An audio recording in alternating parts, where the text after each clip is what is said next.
যে আমি মানুহ হিচাপে যাবৰ সময়ত ঈশ্বৰৰ নামটো আমাৰ মুখত আহিব লাগিব আৰু ৰূপটো আমি চিন্তা কৰিব লাগিব। জং জং অপিস্মৰণ ভাৱং তেজতে অন্তে কলে বৰম তম তমেব ইতি কৌন্তে সদাত ভাৱ ভাবিত। হে কুন্তীসুত ধনঞ্জয়, তুমি যাবৰ সময়ত যি ভাৱনা লৈ যাবা, ভাৱনাৰ অনুকূল জন্মটো পিছৰ জন্মত ধাৰণ কৰিব লাগিব। আৰু সেইটোকে মহাপুৰুষ শংকৰদেৱে ভাঙনি কৰিছে ১৪ স্কন্ধত। মৰিবাৰো বেলা যাক চিন্তি মৰৈ নৰ, উপজিয়া পাৱে পাছে সেহি কলে বৰ। মৰিবৰ সময়ত আমি যিটো চিন্তা কৰি মৰিম সেই কলেবৰটো আমি ধাৰণ কৰিম। আমি কেনেকৈ মৰিব লাগে? মুখেৰে ৰাম বুলিব লাগিব, হৃদয়ত ৰূপ চিন্তা কৰিব লাগিব। তাৰ কাৰণে আজিৰ দৰে ভকতৰ সংগত আমি আহিব লাগিব। গীতাত অৰ্জুনক কৈছে, মূৰ ভক্ত যিটো নুহে ভিন্ন তাৰ বুল, মৰিবাৰো বেলা কৰে হিয়াকুল ব্যাকুল, লোকে সোমৰ আৱৈ বোলে বোলাৰাম হৰি, তাক নুবুলিয়া মৰৈ আয়ৈ বাপ বুলি। আজিৰ দৰে ভকতৰ সংগত নবহা মানুহ, ঈশ্বৰৰ কথা নোকোৱা মানুহ, হাজাৰটা নামৰ পৰা এটা নাম যাৰ মুখত নোলায়, এহেজাৰ এফাকি ঘোষাৰ পৰা যি এফাকি ঘোষা নাগায়, সেইজনে মৰিবৰ সময়ত কেতিয়াও কৃষ্ণ বুলি ক'ব নোৱাৰে, আয়ৈ বোপায়ো বুলিহে মৰিব। গতিকে আমি মৰিবৰ সময়ত ঈশ্বৰৰ নাম মুখত আহিবলৈ হ'লে আজিৰ দৰে ভকতৰ সংগলৈ আহিব লাগিব। আৰু আজি আমাৰ শ্ৰীমন্ত শংকৰদেৱ সংঘ গৱেষণা কৰি আমাক এটা ডাঙৰ পদ দিছে যে 12 বছৰ 6 বছৰত আমি উঠি অহা প্ৰজন্মবিলাকক গুৰু পৰিচয় কৰি দিব লাগিব, আৰু 12 বছৰ বয়সত শৰণ দিব লাগিব, আৰু শৰণ অনগল হ'লে ভজন দিব লাগিব।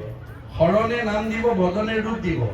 এতিয়া আমাৰ বহুত দম্পতীয়ে বিয়া কৰাৰ পিছত মানে শৰণ নহ'লে বোৱাৰীয়েকৰ হাতে শহুৰ শাহুৰে নাখায়, ভকতে নাখায় কাৰণে শৰণটো দিয়াই, কিন্তু ভজন দিবলৈ ভয় কৰে।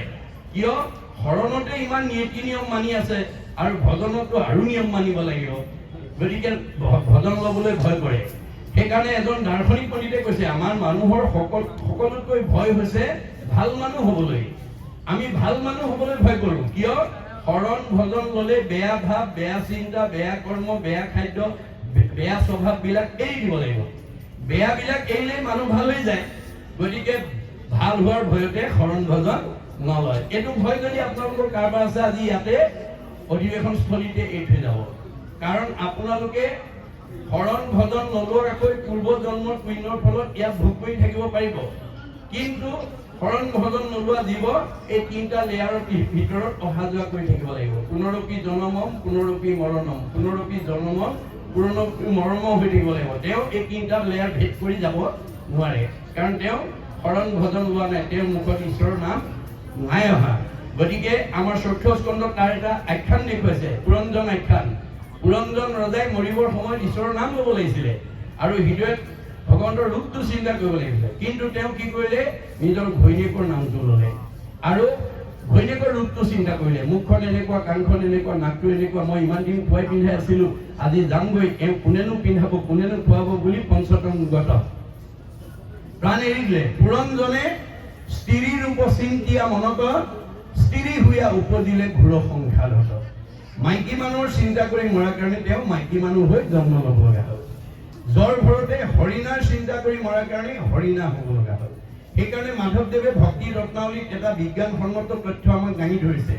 কি? বাঘ পৰুৱাই পোৱালি নাপাৰে, জীয়া পোক পৰুৱা মকৰা ফৰিং এটা ধৰি আনি তাৰ বাঁহত সোমাই দিয়ে, সোমাই দি মুখৰ আগত গুণগুণাই থাকে। অৰ্থাৎ বাঘ পৰুৱা মানে কুমাৰণী, কুমাৰণীয়ে নিজে পোৱালি নাপাৰে, জীয়া পোক পৰুৱা মকৰা ফৰিং এটা ধৰি আনি জীয়াই জীয়াই তাৰ বাঁহত সোমাই দিয়ে। ই মুখৰ আগত কুণকুণাই থাকে, ভিতৰত পোক বা পৰুৱাটোৱে ফৰিংটোৱে তাক চাই পেলাই ই এতিয়া মোক মাৰিব, ই এতিয়া মোক বিধিব, ই এতিয়া মোক খাব। যেন বাঘ পৰুৱা ধৰিয়া পোকা যত, নামাৰি জীয়ন্তে আনি থয় বাঁহত, বাঁহত সোমাই দিয়ে। তাৰপিছত বাঘ পৰুৱাক পোকে চিন্তিয়া ভয়ত, তাহাৰ স্বৰূপ পাই সেহি শৰীৰত। বাঘ পৰুৱাটোকে ৰাতিয়ে দিনে চিন্তা কৰি থাকোঁতে থাকোঁতে তাৰ শেষ আকাৰটো বাঘ পৰুৱালৈ ৰূপান্তৰ হৈ যায়। এহি মতে জীৱা যাক চিন্তিয়া থাকয়, তাহাৰ স্বৰূপ সিটো অৱশ্যে পাব।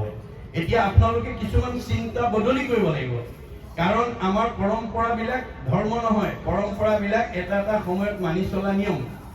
ই গতিশীল, যেনেকে সময় গতিশীল, যুগ গতিশীল, সভ্যতা গতিশীল, জীৱন গতিশীল, সুখ দুখ গতিশীল, জগত গতিশীল, ধৰ্ম গতিশীল, পৰম্পৰাও গতিশীল। গতিকে আমি বুৰঞ্জীত পাইছোঁ যে আমাৰ উপৰি পুৰুষসকলে যেতিয়া ঘৰ বনাব নাজানিছিল, তেতিয়া পৰ্বতৰ গুহাত বাস কৰিছিল, যেতিয়া কাপোৰ বব নাজানিছিল তেতিয়া গছৰ বাকলি পিন্ধিছিল, যেতিয়া জুইৰ ব্যৱহাৰ নাজানিছিল তেতিয়া কেঁচা মঙহ খাইছিল, যেতিয়া পানী ফিল্টাৰ নাছিল তেতিয়া পুখুৰী নদীৰ পানী খাইছিল। এতিয়া খাব নেকি বাৰু? নাখায়, কাৰণ সভ্যতা গতিশীল, মানে আমাৰ জীৱন গতিশীল, ধৰ্ম গতিশীল, সময় গতিশীল। গতিকে এতিয়া গতিশীলতাৰ ওপৰত নিৰ্ভৰ কৰি আমি চলি আছোঁ, পৰম্পৰা ধৰ্ম নহয়। গতিকে আমি পৰম্পৰা ধৰ্ম আমাৰ এতিয়া বহুত সমাজে ভাবে নাই আমাৰ অতীতৰ পৰা আমি তেনেকৈ চলি আছোঁ আৰু আমি এতিয়া এইবিলাক সলনি কৰিব নোৱাৰোঁ। এইটো এটা ডাঙৰ ভুল ধাৰণা, এইটো ভুল ধাৰণা। শংকৰদেৱে কৈছে তুমি সকলো পৰম্পৰা এৰিবও নালাগে আৰু সকলো পৰম্পৰা তুমি ধৰি থাকিবও নালাগে। যিটো পৰম্পৰাত বাস্তৱতা আছে, যিটো পৰম্পৰাত শাস্ত্ৰসন্মত দিশ আছে, যিটো পৰম্পৰাত দৰ্শন আছে আৰু যিটো পৰম্পৰাত বিজ্ঞান আছে, এই চাৰিটা বস্তু যিবোৰ পৰম্পৰাত আছে ই শাশ্বত পৰম্পৰা। পৃথিৱী থকালৈকে, মানুহ জাতি থকালৈকে এইটো পৰম্পৰা আমি মানি চলিব লাগিব। কিন্তু যিটো পৰম্পৰাত এইবিলাক নাই সেইবোৰ পৰম্পৰা আমি এৰিব লাগিব। গতিকে ভাগৱতে মাত্ৰ শংকৰদেৱে এই ভাগৱত ৰচনা কৰিছে অসমৰ মানুহ বা ভাৰতৰ মানুহৰ কাৰণে নহয়, পৃথিৱীৰ জীৱশ্ৰেষ্ঠ মানুহৰ কাৰণে। তাৰ কাৰণে তেওঁ গোটেই মানে মানৱ জাতিক তেওঁ আহ্বান জনাইছে, উবা নৰলোক হৰি ভজি উক ধৰা ইটো পদে এৰা আলজাল জীৱা কটকাল জৰা ভৈল পৰবে। গতিকে তেওঁ গোটেই জীৱশ্ৰেষ্ঠ পৃথিৱীত য'তেই মানুহ জন্ম নহওক ঈশ্বৰক ভজিবই লাগিব। ঈশ্বৰক নভজা মানুহ কেতিয়াও সংস্কাৰ হ'ব নোৱাৰে, সি অহা যোৱা কৰি থাকিব লাগিব। গতিকে তেওঁৰ সেই যিটো মানৱ জাতিৰ কাৰণে যিটো তেওঁ ব্যৱস্থা দি থৈ গৈছে, ধৰ্ম, সাহিত্য, সংস্কৃতি, গীত, নৃত্য, অভিনয়। এতিয়া আপোনালোকে আমাৰ এই শংকৰদেৱৰ দিয়া এই অধিৱেশনবিলাকত দেখিছে, নাটঘৰত নাট চলি আছে, ভাওনা কৰি আছে, গীত গাই আছে, কোনোবাই ঈশ্বৰৰ নাম লৈ আছে। গতিকে আমাৰ এইখিনি কৰোঁতে আমাৰ কি হ'ব? আমাৰ শাৰীৰিক, মানসিক, বৌদ্ধিক বিকাশ হ'ব। বিশ্ববিখ্যাত মানে নাট্যকাৰ শ্বেক্সপিয়াৰে কৈছে, mind can be purified by the music, body can be purified by the exercise, both body and mind can be purified by the dance. যি মানুহে বৰগীত গাব, লোকগীত গাব, হৰিনাম গাব, ঘোষা গাব, কীৰ্তন গাব, তেওঁৰ মগজ শোধন হৈ থাকিব। আৰু যি হাত চাপৰে মূৰ গুণ গায়া যিটো কৰে গীত নৃত্য, নাহি তাৰ ভয় সিটো ভৈলা কীৰ্ত কীৰ্ত, ভাৱৈ হাতত আলি যিটো কৰিয়া কীৰ্তন, মূৰ প্ৰেম ভাৱত যাৰ আকুল ভৈল মন, মাটিত লুটাৰি পৰে যিটো মহাশয়, সৈতে সৈতে গলো মই তাহাঁতে বিক্ৰয়। এতিয়া কালিলৈ আমাৰ যি ভাগৱত ভ্ৰমণত যিসকল যাব গীত বাদ্য নৃত্য কৰি, তেওঁলোকৰ প্ৰতিটো খোজৰ মূল্য হ'ব কি? পদে পদে অশ্বমেধ ফলং প্ৰাপ্নতি নিত্যৈষ।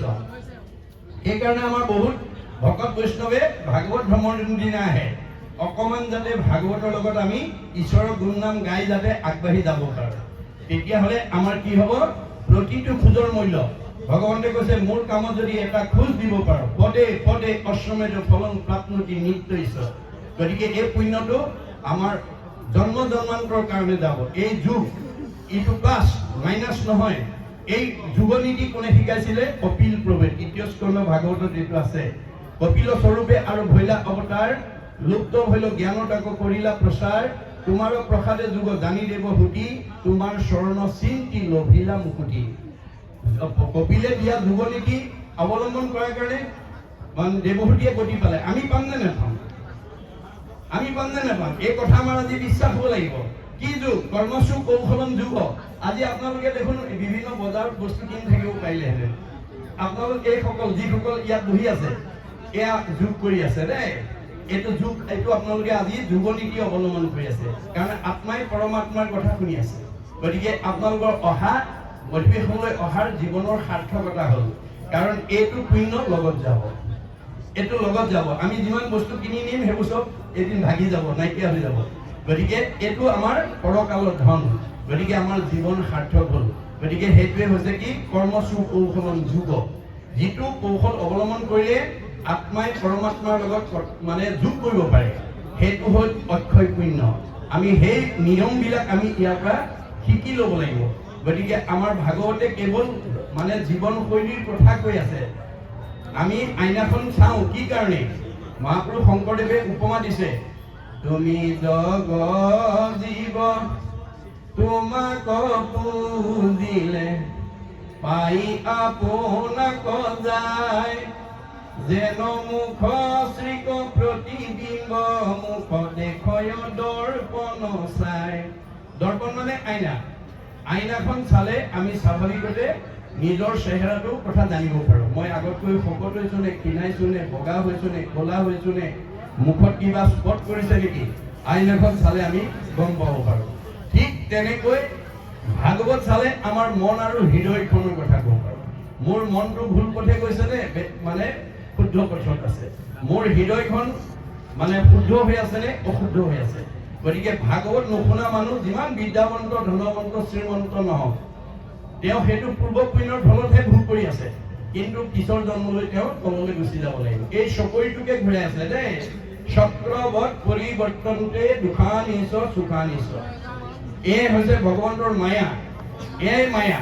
গতিকে মাধৱৰ মায়াৰ কমনে পাৱে অন্ত, ঐশ্বৰ্য দৰিদ্ৰ হৈ দুখী ধনৱন্ত, স্বৰ্গীয় নৰকে নৰকীয় স্বৰ্গে যায়, সৰ্বকালে সুখ দুখ একো স্থানে নাই, সংসাৰৰ সুখ দুখ জানা হবে মায়া, ইৰে কতে অন্তৰে মেঘৰ যেন ছায়া। আকাশত থকা ডাৱৰ বতাহে কোন সময় কেতিয়া উৰুৱাই নি ফুট পেলাব তেনেকৈ যাৰ ঠিকনা নাই। আপোনাৰ কৰ্মফলে জীৱনৰ সুখ দুখ কেতিয়া আঁতৰি যাব তাৰো কোনো সিদ্ধান্ত নাই।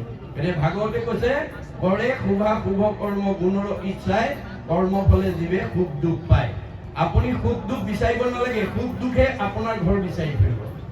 আপুনি আনন্দ বিচাৰিব নালাগে, আনন্দ আপোনাৰ ঘৰলৈ বিচাৰি আহিব। কেনেকৈ? কপিলে কৈছে মূৰ শুনিৰ মল কথা অহন্ত শুনন্ত। মা তুমি জানা যদি মোৰ শুনিমল কথা, বন্ধু বান্ধৱ কবা, ঘৰৰ পৰিয়ালক কবা, ওচৰ চুবুৰীয়াক কবা, সীমা ঘৰীয়াক কবা, আলহী অতিথিক কবা, আৰু যদি নাজানা কাণ পাতি শুনিবা। শ্ৰোতা নহলে মা তুমি কোনোদিন বক্তা হব নোৱাৰিবা। যি আনৰ ভাল কথা শুনাৰ ধৈৰ্য নাই, সি আনক ভাল কথা কোৱাৰ যোগ্যতা কেতিয়াও অৰ্জন কৰিব নোৱাৰে। মুত বিনে চিত্ত আনৰ দেৱত নেদন্ত, মত বিনে আন দেৱতাক মনোযোগ নিদিবা, কাৰণ ব্ৰহ্মা আদি কৰি জীৱ যত ৰাম ৰাম ৰাম ৰাম ৰাম মায়া সজ্জা মাজে আশ্ৰয় ঘুমতি যায়। আপুনি মইনো কোন? সৃষ্টিকৰ্তা ব্ৰহ্মা, সংহাৰকৰ্তা শিৱ, পালনকৰ্তা বিষ্ণুকে প্ৰমুখ্য কৰি ৩৩ কোটি দেৱতা ভগৱন্তৰ মায়াত বন্দী হৈ আছে। তেওঁলোক নিজে আন্ধাৰত আছে। আন্ধাৰত থকা দেৱতাৰ আশ্ৰয় ললে কোনোবাই পোহৰ পাব নেকি? আন্ধাৰত বহি থকা মানুহ এজনৰ কাষত কোনোবা বহিলে পোহৰ পাব নেকি? আমি ক'ত বহিব লাগিব? অৰ্জুনক কৈছে যে মাং প্ৰপদন্তে মায়া মেতাম তৰন্তিতে। হে অৰ্জুন, মই পোহৰ, মই শাশ্বত, মই সনাতন, মই ব্ৰহ্ম। গতিকে মোৰ কাষত যেতিয়ালৈকে তুমি আশ্ৰয় নলবা তেতিয়ালৈকে মোৰ সৃষ্ট দুখ দুৰ্গতি বা তুমি উদ্ধাৰ হ'ব নোৱাৰিবা। যেতিয়া মোৰ আশ্ৰয় ল'বা পৰম আনন্দ আহি মনত তুলিলে। আপুনি সদায় ৰাতিপুৱা গধূলি ঈশ্বৰৰ কথা এটা ক'বলৈ যত্ন কৰক। কোৱাৰ লগে লগে আপোনাৰ জীৱনলৈ আনন্দ নিজে নামি আহিব। আৰু আপুনি যেতিয়া আনৰ সমালোচনা কৰিব, আনক দুখ দিব, আঘাত দিব, অন্যায় কৰিব, ঠগিব, তেতিয়া আপোনাৰ পাপ আয় পৰকীৰণম। ভগৱানে কৈছে কাক ঠগিছা? যত দেখা ভূত প্ৰাণী সবা হাকে বিষ্ণু মানি, হিংসা এৰি কৰা উপকাৰ। মই চবতে আছো, তুমি কাক হিংসা কৰিবা? মোকেই হিংসা কৰিবা, মোকে দুখ দিবা, মোকে আঘাত দিবা, মোকে ঠগিবা, মোৰে সীমা ঠেলি পেলাই ধনী হবলৈ যত্ন কৰিবা, আকৌ মই তোমাক ভালকে ৰাখিব লাগে। নহব। ভাগৱত শুনি এইবিলাক নিয়ম এৰিব লাগে। ভাগৱত কিয় শুনিব লাগে? বেয়া এৰি ভাল ল'বৰ কাৰণে। কপিলে কৈছে জীৱৰ দুৰ্ভেদ্য পাশ সংগক কয়, কিন্তু দুৰ্জনৰ সং তেজিবে লাগে। যে মা তুমি জীৱনত যদি ভাল মানুহ হ'ব খুজিছা, বেয়া মানুহৰ সংগ ত্যাগ কৰিবা। সেই সংগ নিতে যদি কৰে সাধুত মুখ্য দুৱাৰ দেৱে হৈ মুকুট। আজিৰ দৰে যদি আমি সাধুৰ সময়ত এক ক্ষণ মনত ৰাখিব, এক ক্ষণ মানে যিটো শুনে কৃষ্ণ কথা, এক ক্ষণ মানে 4 মিনিট। দাৰ্শনিকৰ অভিমত 4 মিনিট সময় আমি 24 ঘণ্টাত ঈশ্বৰৰ কথা পাৰিলে ক'ব, নহলে শুনিব, নহলে গাব। 4 মিনিট সময় যদি আমি 24 ঘণ্টাত ভগৱানৰ কাৰণে দিব পাৰো, আমাৰ জীৱনটো সাৰ্থক হ'ব। যদি 4 মিনিট সময় দিব নোৱাৰো, তেতিয়া অৰ্জুনক কৈছে আৰু হেৰা শুনা তুমি, একবিনে নহ দুই, অবিদ্যা মায়াক ভিন্ন দেখি। হে অৰ্জুন, তুমি মই একেটাই। মায়াত থকাৰ কাৰণে মানুহে আমাক দুটা দুটা বুলি ভাবে। মোৰ অংশ জীৱ তুমি, মই আত্মা অন্তৰ্যামী, এই হেতু তুমি মই সখী। তুমি মোৰ অংশ জীৱ অৰ্জুন, সেইকাৰণে তোমাক মই সখী বুলি কওঁ। গতিকে সাৰথীৰ কহুভেদ লোৱাত আৰু পৰিছেদ আনে নজানয় মহামতী যিদুটা যে মহাৰথী ৰথে চৰি কৰাগতি ৰথকনো চলাৱে সাৰথী তুমি যিখন ৰথত উঠি মহাৰথী হিচাপে যুদ্ধত অৱতীৰ্ণ হৈছা কৰ্মত অগ্ৰগতি হৈছে সেই ৰথখন মই পৰিচালনা কৰি আছো সকলো সময়তে মনত ৰাখিবা অৰ্জুনক সতৰ্ক কৰি দিয়া মানে অৰ্জুনক বেছ কৰি লৈছে আধাৰ ৰূপে লৈছে আমাক কৈ আছে যদি অৰ্জুনৰ ৰথখন যদি ভগৱানে চলায় আমাৰ ৰথখন কোনে চলাইছে আমাৰ ৰথখনৰ নাম কি দেহ ৰথ ঘোঁৰা মন ইন্দ্ৰিয় প্ৰাণ সেনাগণ বিষয় অৰণ্য হৈলতা গতিকে আমাৰ এই দেহটোক ৰথ বুলি কৈছে আৰু মনক ঘোঁৰা বুলি কৈছে আৰু দশ ইন্দ্ৰিয়বিলাকক তেওঁ লগৰীয়া বুলি কৈছে এই লগৰীয়াবিলাকৰ লগ পাই আমি বিষয়ৰ চিন্তাত ইমান বিমুগ্ধ হৈ গৈছো যে যিজন থকাৰ কাৰণে চকুৰে দেখিছো কাণেৰে শুনিছো মুখেৰে খাইছো হাতেৰে কৰিছো ভৰিৰে গৈছো অৰ্থাৎ মই জীয়া মানুহ হৈ আছো সেইজনৰ কথা শুনিবলৈ সেইজনৰ কথা ভাবিবলৈ সেইজনৰ স্থানলৈ যাবলৈ সেইজনৰ কৰ্ম কৰিবলৈ যাৰ আজৰি নাই তাৰ এই দেহ ৰথখন কেতিয়াও ভালকে নচলিব বুলি কৈছে কোনে ধৰিব কেনেকৈ অৰ্শ গুল্ম পিত্ৰ কেঁচুমুৰীয়া মূৰৰ বিষ পেটৰ বিষ দাঁতৰ বিষ কঁকাল বিষ ভৰি বিষ কাৰ কি আছে আৰু আপোনাৰ শৰীৰত যদি কিবা বেমাৰে লগ লৈছে তাৰ কাৰণে মনক দায়ী কৰিছে ভাগৱতে মনে পাপ কৰে যাই লাগয় জীৱ শিকাৰণে জীৱে দুখ ভুঞ্জে সংসাৰত আমাৰ মনক সদাচাৰ কৰিব নোৱাৰাৰ কাৰণে দুৰাচাৰ মনৰ কবলত পৰি আজি বহুত উঠি অহা প্ৰজন্মই নাখাবলগীয়া খাইছে নকৰিবলগীয়া কাম কৰিছে নাযাবলগীয়া ঠাইলৈ গৈছে যাৰ কাৰণে তেওঁক ভগৱানে দিয়া 100 বছৰ ভোগ কৰিবলৈ নোপোৱাকে আমাৰ মাজৰ পৰা বিদায় লৈছে আমাক সবকে ভগৱন্তই 100 বছৰ দিছে আমাৰ ভাগৱতে কৈছে মনুষ্যৰ আয়ুষত বৰিষ সংখ্যা ভগৱানে কৈছে মই সবকে 100 বছৰ দিছো কাকো কমাই দিয়া নাই গতিকে তোমালোকে সাধুৰ সময়ত গৈ যদি মই গুৰু ৰূপে নিয়ম বান্ধি থৈ আহিছো ভাগৱতত সেই নিয়মখিনি যদি পালন কৰা সদাচাৰ যদি পালন কৰা তোমালোকে মই দিয়াকৈ আয়ুষ বঢ়াব পাৰিবা আৰু যদি মই দিয়া সদাচাৰ নামানি অনাচাৰ বেদিচাৰ ভ্ৰষ্টাচাৰ হোৱা তেতিয়াহ'লে তোমাৰ আয়ুষ কটা যাব আমাৰ শংকৰদেৱৰ দিনত কেইবাজনো আটা পুৰুষে গুৰুজন শংকৰ মাধৱৰ ওচৰত ভাগৱত ব্যাখ্যা শুনিছিল কিন্তু তেওঁলোকৰ এটা স্বভাৱ আছিল গুৰুতকৈ শিষ্য জ্ঞান খুচৰি খুচৰি লয় জ্ঞান নজনা কথাবিলাক সব শিকি ল'লে আৰু শিকি লোৱাৰ পিছত শিকাওঁতা মাধৱদেৱ 107 বছৰ জীয়াই থাকিল শিকাওঁতা শংকৰদেৱ 120 বছৰ তেওঁলোকৰ পৰা শিকা বদলা এটা আমাৰ বৰনাৰায়ণপুৰত জন্মগ্ৰহণ কৰা বদলা এটা 130 বছৰ ৰাম এটা 140 বছৰ মথুৰা দাস এটা 151 বছৰলৈ আয়ুস বঢ়ালে এই উপৰঞ্চি বয়সবিলাক ক'ৰ পৰা পাব আমাৰ যিবিলাকে অনাচাৰ বেবিচাৰ ভ্ৰষ্টাচাৰ কৰিব যিবিলাকে ঈশ্বৰৰ কথাৰ পৰা আঁতৰি থাকিব তেওঁলোকৰ পৰা আয়ুস কাটি আনি এইবিলাকক দি দিব সেইকাৰণে অৰ্জুনক কোৱাৰ চলে কৈছে যে হেৰা অৰ্জুন তুমি মানে চাৰিমুঠি জীৱৰ ভিতৰত সৰ্বশ্ৰেষ্ঠ উপাধি পালা মনক সংযম কৰিবা ইন্দ্ৰিয় সংযম কৰিবা নহলে আহিল কণা গোল কণা সাগৰী কাটিল 3 কণা তোমাৰ মানৱ জন্ম ধৰাৰ সাৰ্থকতা নহব এতিয়া অৰ্জুনে প্ৰতিবাদ কৰিছে কি বুলি অহেন শুনি অসন্তোষ কৰন্ত অৰ্জুন ইন্দ্ৰিয়ক বৈশ্য কৰি বাক পাৰে কোন কাৰ খাদ্য আছে ইন্দ্ৰিয়ক বৈশ্য কৰিবা নাই নাই মই তোমাৰ এই প্ৰস্তাৱটো মোৰ কাৰণে গ্ৰহণযোগ্য নহয় কৃষ্ণ হাঁহি পেলাই উত্তৰ দিছে কৃষ্ণ বোলে সখী তুমি নকৰিবা ভয় অভ্যাসতে ইন্দ্ৰি বৈশ্য আপুনি ভয় নকৰিবা অভ্যাস কৰা আপোনালোকে 4 দিন যদি নামঘৰত আহি বহি বহি ভাগৱত শুনি থাকে ইদিনতকৈ সিদিনতকৈ সিদিন বেছিকৈ বহি থাকিলেও আপোনাৰ মানে ভাগৰ নলগা হৈ যাব কষ্ট নোপোৱা হ'ব মনত ৰাখিব অৰ্জুনক কৈছে শৰীৰত চাহি শ্ৰেষ্ঠ জাত ইন্দ্ৰিগণ ইন্দ্ৰিয়ত কৰি শ্ৰেষ্ঠ জানিবাহা মন মনত অধিক বুদ্ধি কহিলো তোমাক সবাতো অধিক শ্ৰেষ্ঠ আত্মা বুলি যাক আত্মাত ৰহিলে মন বিষয় উদাস আপুনি হৈবে কনা কাম অভিলাষ গতিকে আপোনাৰ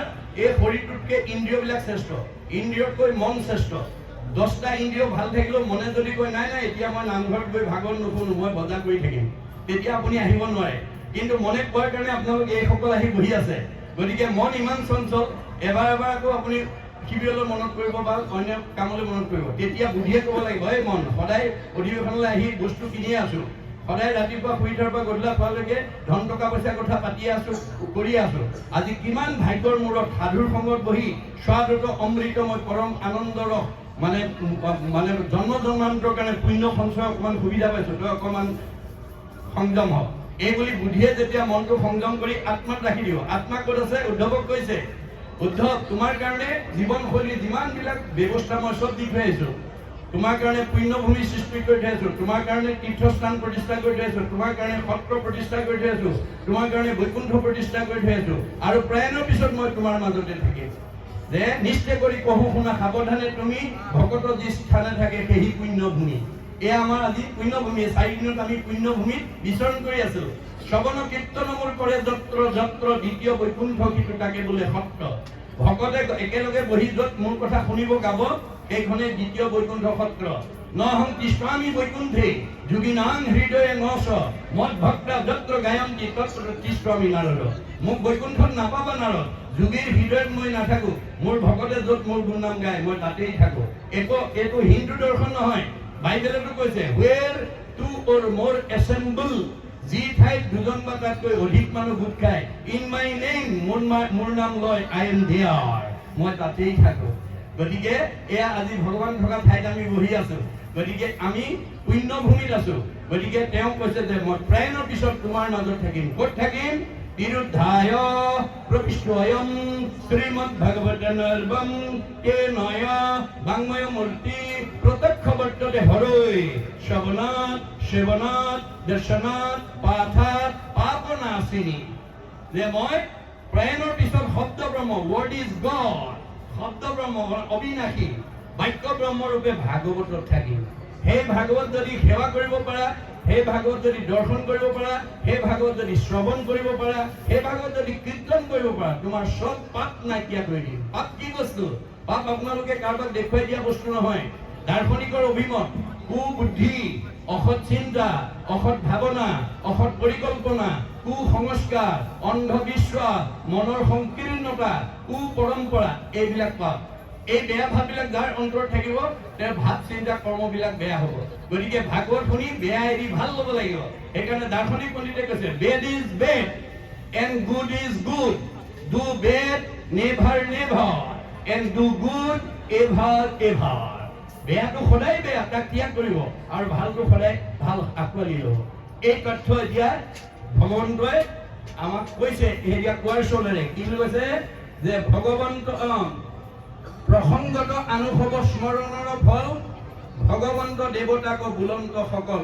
যে ভগৱন্তৰ গুণ নাম স্মৰণ কৰিলে কি হয় তেওঁ কৈছে, মোৰ প্ৰিয় বনমালা শ্ৰীবৎস কৌষ্টুভ কৌমদকী গদা মোৰ পৰম বল্লভ। এইবোৰ তেওঁ মানে 32 অলংকাৰ কথাবিলাক কৈ আছে।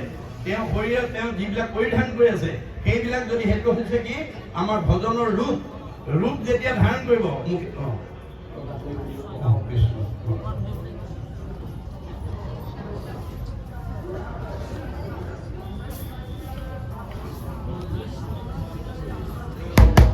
কৃষ্ণ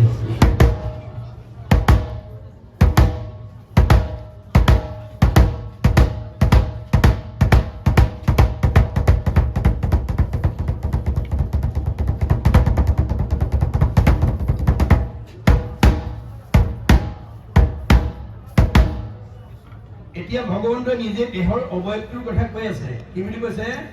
যে কৌমদকী গদা মোৰ পৰম বল্লভ, সুদৰ্শন পাঞ্চজন শংখ শ্ৰেষ্ঠতৰ, গৰুৰ মুহুৰ জান পক্ষীৰ ঈশ্বৰ, মই গৰুৰ দানত উঠি ফুৰো, অনন্ত মুহুৰ কলা জগতে বিদিত, মোৰ অনন্ত কলা জগতে জানে, লক্ষ্মী দেৱী আশ্ৰয় আমাকো আশ্ৰয় থাকে নিত, মোৰ আশ্ৰয়তে মোৰ শৰীৰতে তেওঁ বামফালে নিতে থাকে, ব্ৰহ্মাদেৱ প্ৰহ্লাদ নাৰদ দেৱ ঋষি আৰু স্মৰণৰ স্থান